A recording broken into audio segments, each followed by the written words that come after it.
we were and always have been very good mates, good friends.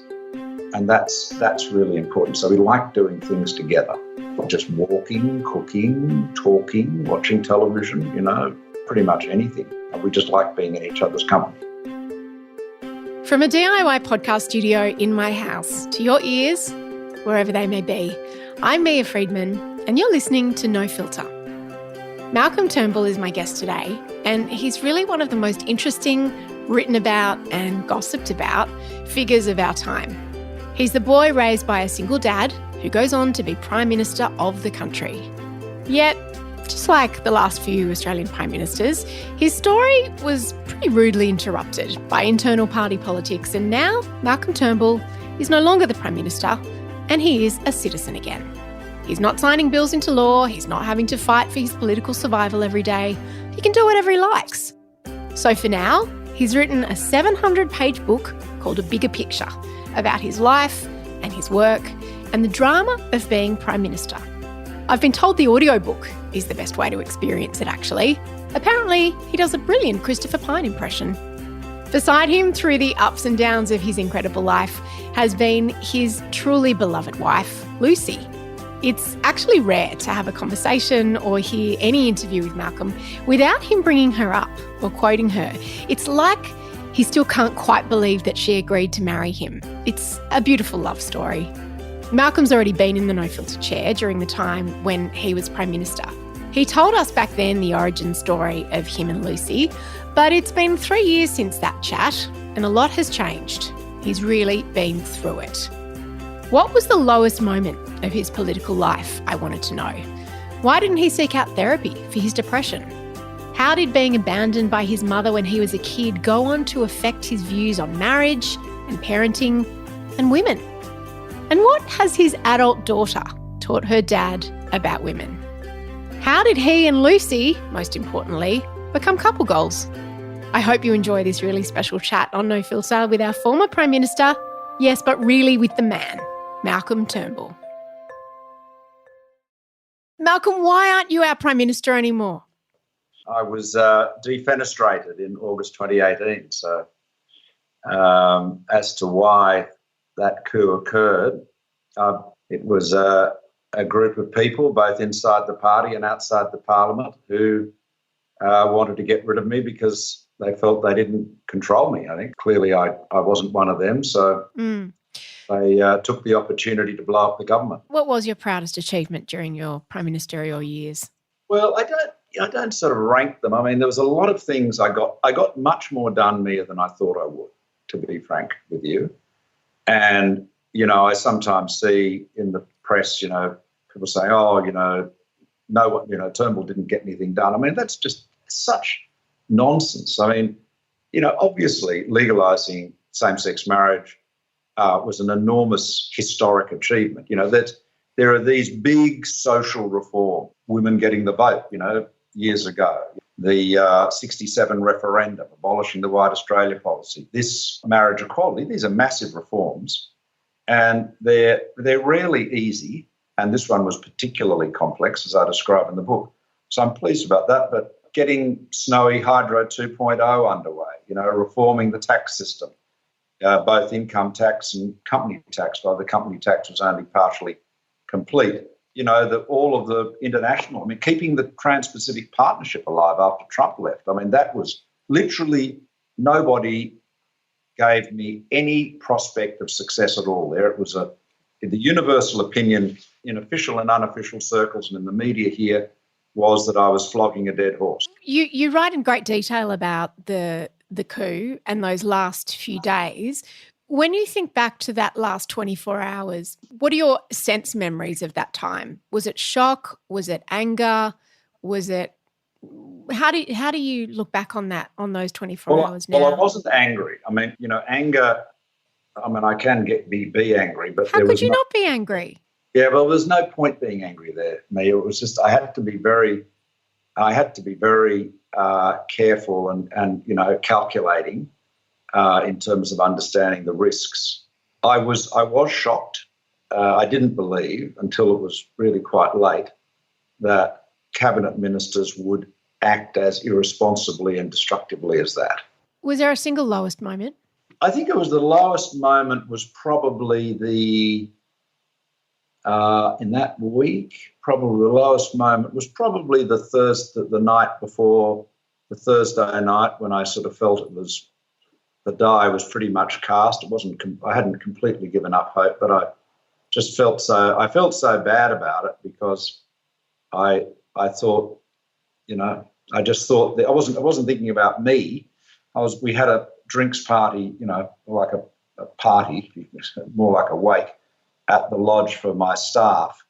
And, they all knew they were all going to be out of a job, and these were good people who had worked so hard, and they just couldn't believe the destructive conduct of these characters. You mentioned that the Canberra culture is very blokey. Can you think of some examples of that? Women are disrespected.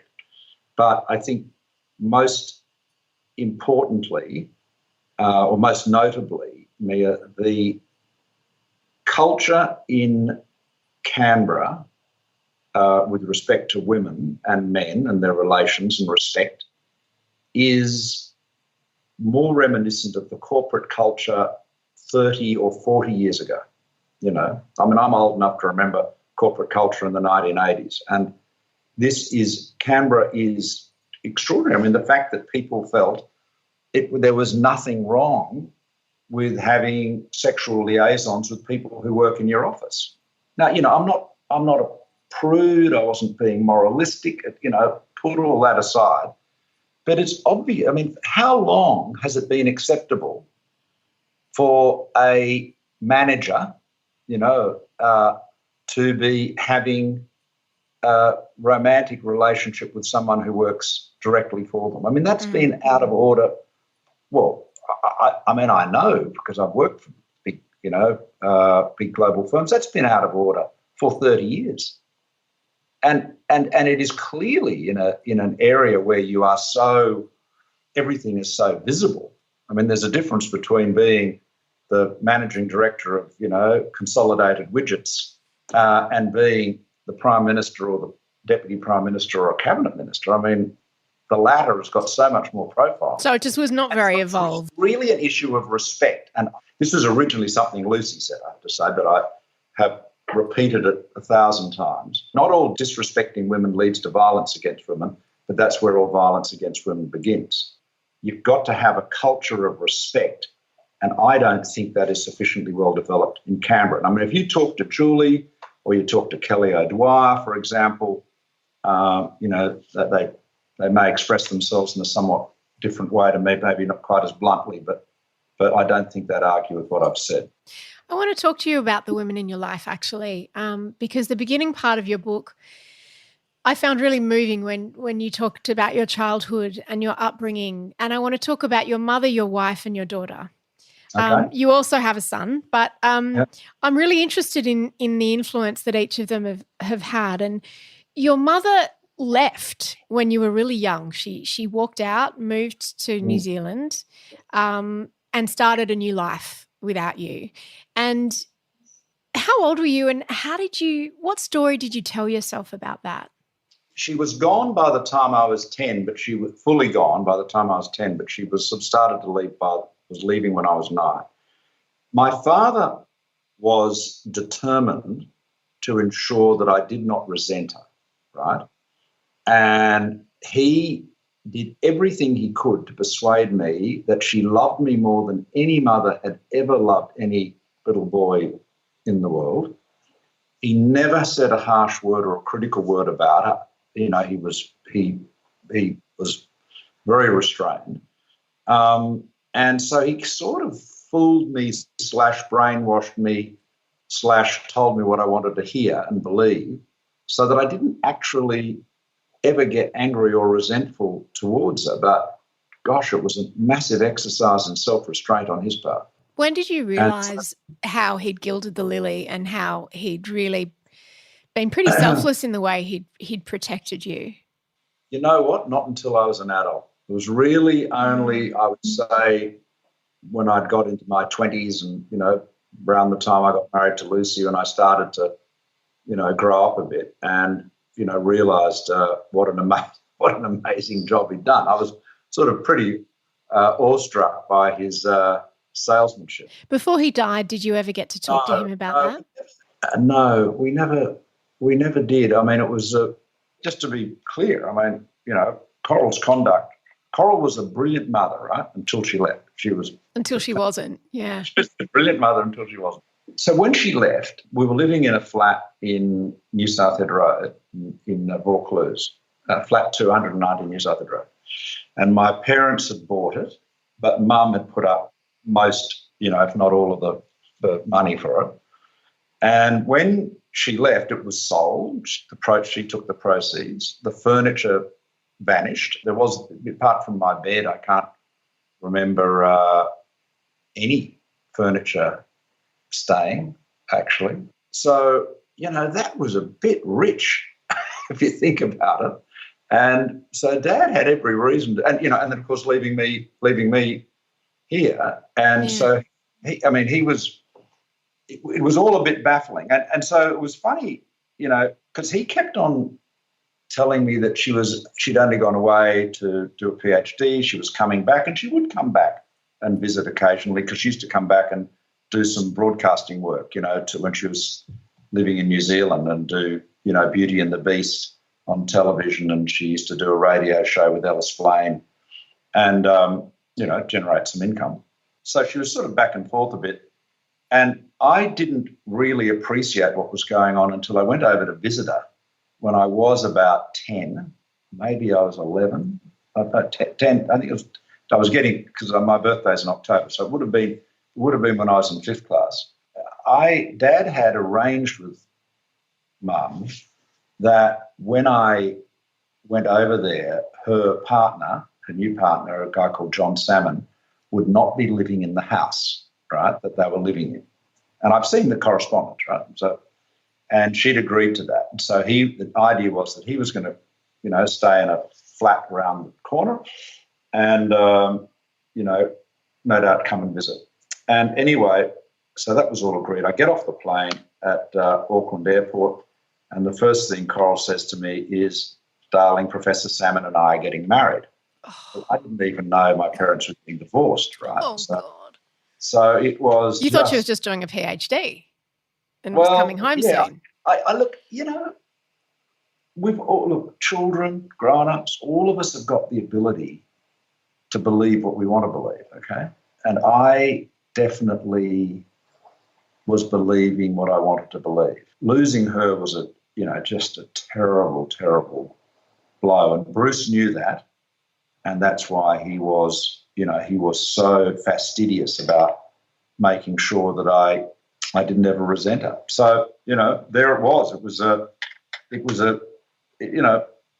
Look, I'm not critical of my mother at all. It's just told you the facts.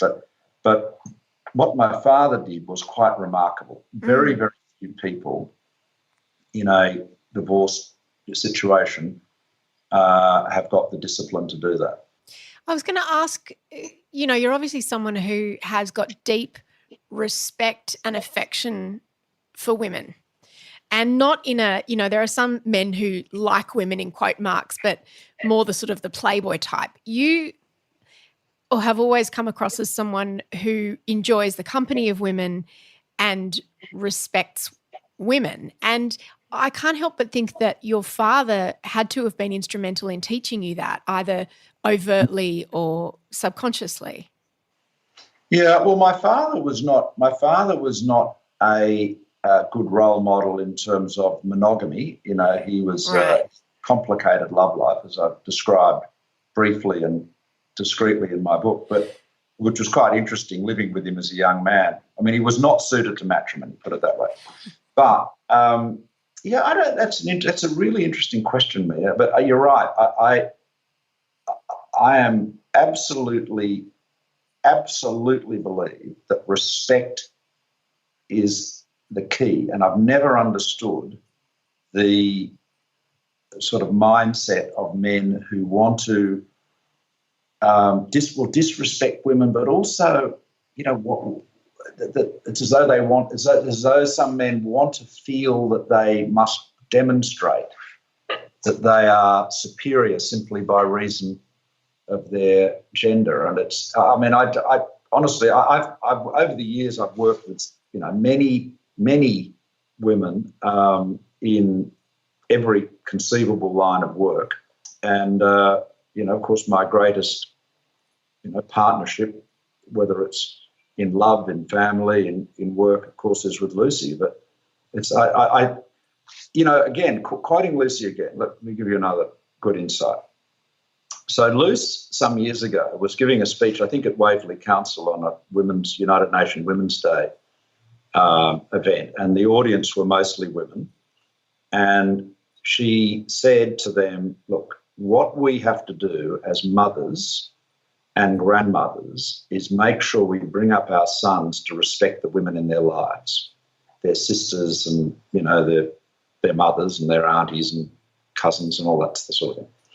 And that's a really, really important insight. Now, to skip through to the next generation of women, so Daisy Turnbull Brown, our daughter, who's a school teacher, as you know.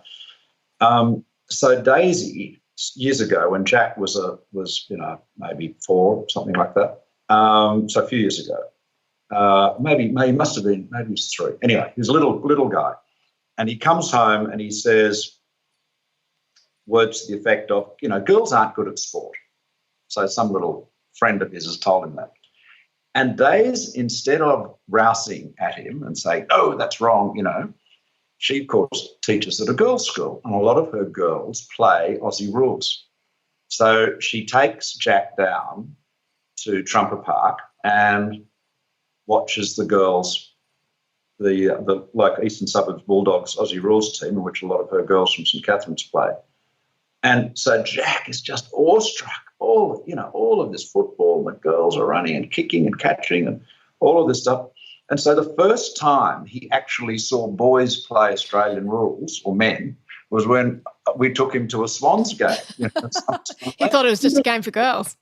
Well, but it was a really cool, smart way to just, without saying anything to him, to just see that this was obviously completely wrong. And so the first people he saw playing football were actually girls, many of whom his mother's students.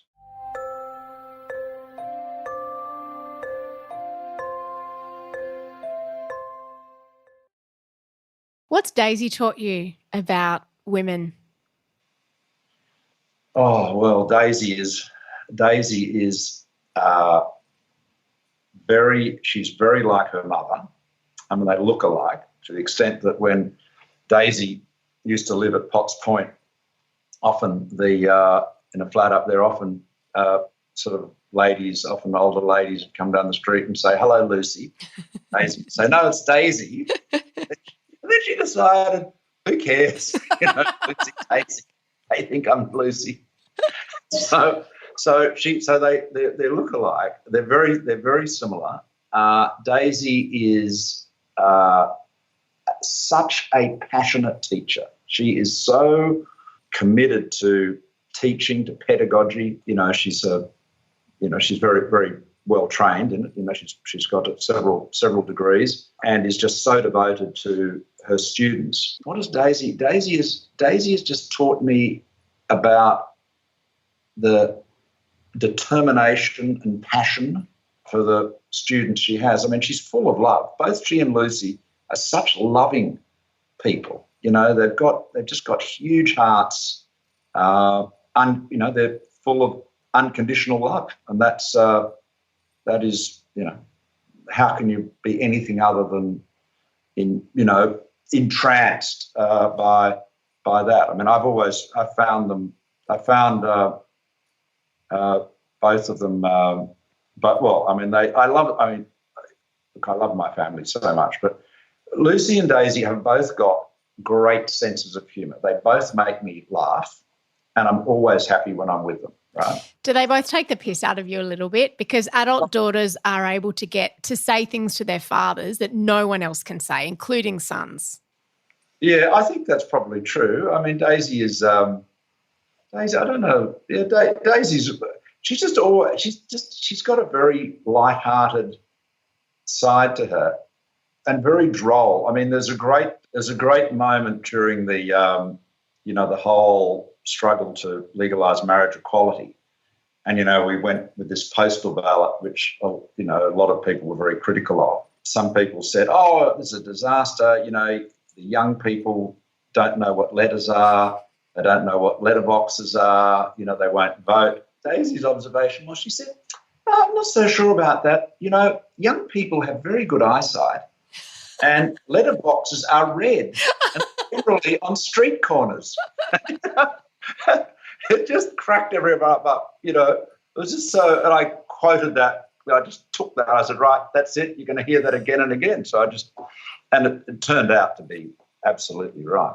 Malcolm, when Lee Sales interviewed you, she brought up your relationship with Lucy and she said that it's unusual to meet a man in your position or of your, I can't remember how she phrased it, but that basically the way you speak about Lucy is next level. And I've seen it too. I remember the last time I saw you, you were at Mamma Mia, there to launch my book, and Lucy couldn't come. And we have a wall of women where we've got all kinds of pictures of women put up on the wall. And you caught sight at one point of Lucy's face up there. And your eyes lit up and you were just, it was as if you'd have just been given this amazing gift. And that's not something that you can fake. And I've seen that happen time and time again. Now, and a lot of people say, you and Lucy are relationship goals. I don't know if you're aware of that, but a lot of people say you're relationship goals, you two. Right? I didn't know that. No. Give the rest of us a little bit of, reassurance. Is there ever a crossword, Malcolm? Do you ever have low moments, or is it just one big sort of 30-year honeymoon that you've had? Yeah. No, we do. We've had tough times, and cripes. I've been responsible for some pretty tough times, some pretty big dramas. Whether it's in business or politics. We've had times that have been quite dark. Not least in 2010 when I got very depressed. That's a pity. Lucy's. We'll see if I can find her, but she'd be the best person to ask about this. But I have always been happier when I'm with her. She does light, corny. She does light up my life, and you observed that when I saw that picture of her at your launch book. She's. I've never ever tired of her company. I've never found her boring. She's always been interesting and entertaining. How have you grown together, the two of you? Because you were really pretty young when you got together. Yeah, we were. Well, I think that was an advantage. We did grow. Okay, I'll tell you a couple of things I think we did which were good. Firstly, we were very lucky, so that was to find each other. Secondly, we were and always have been very good mates, good friends, and that's really important. So we like doing things together. Like what? Oh, well, just walking, cooking, talking, watching television, all the usual, pretty much anything. We just like being in each other's company. We've always done that so that when the kids were little, we would take holidays by ourselves. I think that's, not long ones, but I think it is really important to invest in your relationship. Something that many people were surprised to read about and hear about in your book was the time in 2010 when you suffered from depression after you lost the leadership. If I asked Lucy and Daisy about that time and Alex, what would they say? Well, Luce would say it was a very dark, scary period. It really was. When your husband is in a very, very deep abyss of despair and depression, that's terrible, What did that look like, Malcolm? Did you not want to get up out of bed every day? Was it going to therapy? Was it crying? What was it? A bit of that. I didn't go to therapy so much. I consulted a couple of medical people, not a huge amount, because I was, being terribly discreet about it. I want to pick you up on that. Why being terribly discreet about it? Why the need to be discreet? If it was public, my political enemies and rivals and would have used it against me most effectively. Yeah. I once interviewed Kevin Rudd after he lost the leadership, and he said the same thing. I asked him if he went to therapy, and he said, "Oh no, I couldn't. The media would follow me." And I thought, is that really where we still are? That people aren't allowed to express any kind of weakness or vulnerability? Yeah, well, in politics is a ruthless business, and people would use it against you for sure. No question. Kevin's absolutely right. I mean, I knew when Kevin lost the prime ministership, when Gillard, overthrew him, I knew exactly how he'd feel. And there's something I wrote at the time, and you can feel that I wrote that from the heart. That came straight from the heart. I really felt the horror and the pain that he was going through and Therese was going through, because Lucy and I had been through it. And I did reach out to Kevin, and we stayed in touch. I mean, I would say somewhat warily, because it's politics. But he was right. That was something you had to deal with. You've got to deal with yourself. I mean, you can't trust people in politics with, confidences like that. There's a group of prime ministerial children who've all had that very horrendous experience of watching their parent stand up and have to give that speech that you have to give after you've lost as leader. How was the second time different to the first time for you? I handled it much better. I mean, I didn't get depressed. I mean, I was, down in the dumps, but I wasn't happy about it. Seems like an understatement. I didn't have suicidal thoughts or anything like that.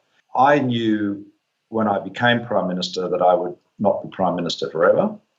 I knew that unless I died in office, which I wasn't planning to do, there would come a point where I ceased to be PM. And there, as Keating once said, most of us get carted out, whether it's by the party room or by the electorate. The last Prime Minister to retire voluntarily was Robert Menzies back in, when was that, 66, I think. That's more than 50 years ago. So I always knew that, and I planned ahead. While you were Prime Minister, you planned ahead? Oh, totally. No, from the moment I didn't spend a lot of time thinking about it, but I made a couple of key decisions, right? One was Lucy and I decided we would not move from our home. We wouldn't move into Kirribilli House. Partly we wanted to be closer to our Sydney grandchildren, but a big part of it was I did not want to, basically be chucked out of my home, quote unquote, when I ceased to be PM. So I wanted to this was, our home, which we lived in for 25 years or so. I wanted that to remain our home so that, one morning I get out of bed and I'm Prime Minister, the next morning I get out of the same bed, I'm not Prime Minister, but I'm still in the same house, right? So that continuity was important. The other thing was I made it very clear in my own mind, and on one occasion publicly, that when I ceased to be Prime Minister, I would resign from Parliament. So there was no way I was going to hang around being miserable in that place, every day being reminded of, whatever, bastardry you endured. And there was certainly no way I wanted to hang around like Rada Rabbit had, plotting the downfall of my successor. So my view was that I should just get out of politics, and I did. That's why I stayed out of the by-election. That's why I stayed out of the election. By the way, that was the right thing for the Liberal Party too, I might add. And how did you then process what had happened? The betrayal, the shock of it? Was it like the stages of grief? The betrayal, can I just say, Mia, the betrayal, yes, there's plenty of betrayal in politics. And the thing that I found hard to understand was the sheer insanity of it. For those people who say the coup in August 18 is justified by the win in May 19, that's a bit like saying I jumped out of a speeding car at 100 miles an hour and by some miracle landed on my feet and didn't kill myself. Therefore, it was a good idea to jump out of the car. No, that was a very narrow and very lucky escape, a miraculous escape. How do you stop the what ifs, the what if? I mean, do you sort of watch what's going on now and think, what would I do? What would I do? What would I do during COVID? What would I have done during the bushfires? Well, yeah, you do. I mean, inevitably. I mean, I think a lot of people do. You don't have to have been a former prime minister to do that. I think just in terms of the COVID response, I think the government's response broadly has been what you'd expect. I mean, I think, Mia, this epidemic is a pandemic, which means it's everywhere. And so all governments are responding in similar ways. And they are encouraging social distancing to greater or lesser degrees. They are providing employers with subsidies to keep people engaged with the workplace. They are, and they're increasing benefits and so forth.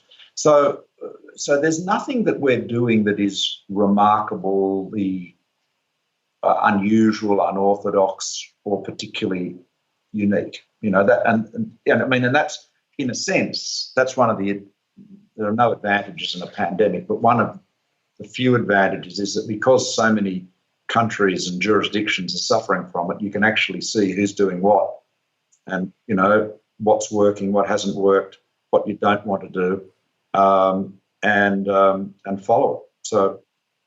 So I think if I was Prime Minister at this time, I think I would be doing very similar things to what the government's doing, I expect. But that's just. But I think that would apply. If you were the Prime Minister too, by the way, because the events compel you to take certain actions.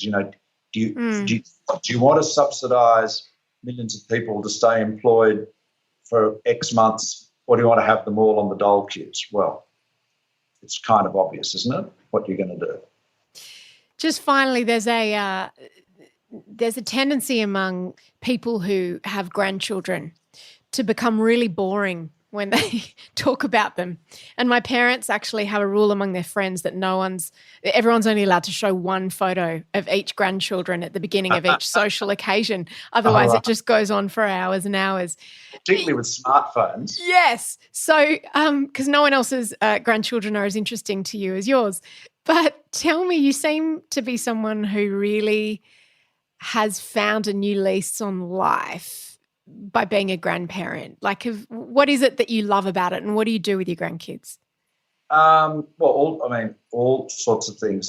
We've got 4 grandchildren, right? We have a girl and a boy in Singapore and a boy and a girl in Sydney. And we one of the good things about not being Prime Minister is I get to see more of all of them. What do they call you? That's interesting. My Sydney grandchildren call me Baba, which is what Jack named me first. And he was a bit slow in giving Lucy a name. Oh.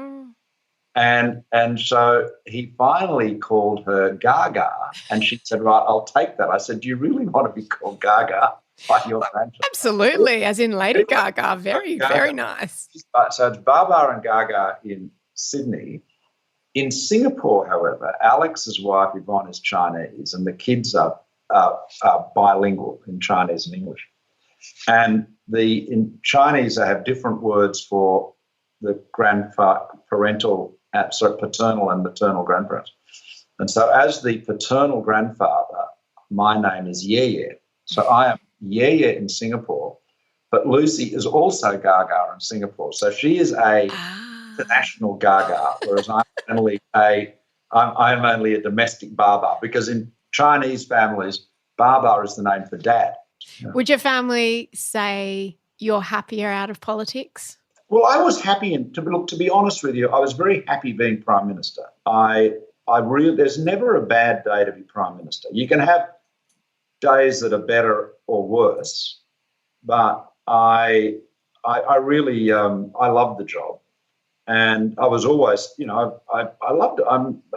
Annabelle Crabb, once said the Prime Minister's office is the office of wicked problems. And I love that name because it's true, because, the problems that bowl up on the Prime Minister's desk tend to be very complicated, difficult, wicked problems. And that's what makes them interesting.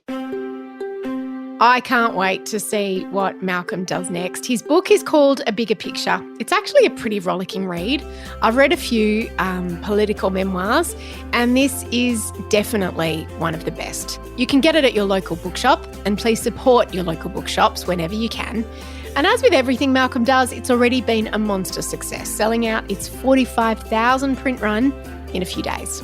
You can find Malcolm's first No Filter in our show notes, and there you'll hear more about his great love story with Lucy. Back when we recorded that No Filter, he even showed us their wedding photos on his phone, which he had on his phone. And thank you for listening to No Filter today and all of our podcasts. We know during this time you've been loving them, and we've been loving bringing them to you. We've got a whole back catalogue of No Filters, and the other pod that I'm on, Mamma Mia Out Loud, is coming to you 3 times a week at the moment. Jessie Stevens, Holly Wainwright and I recap all the things that women are talking about.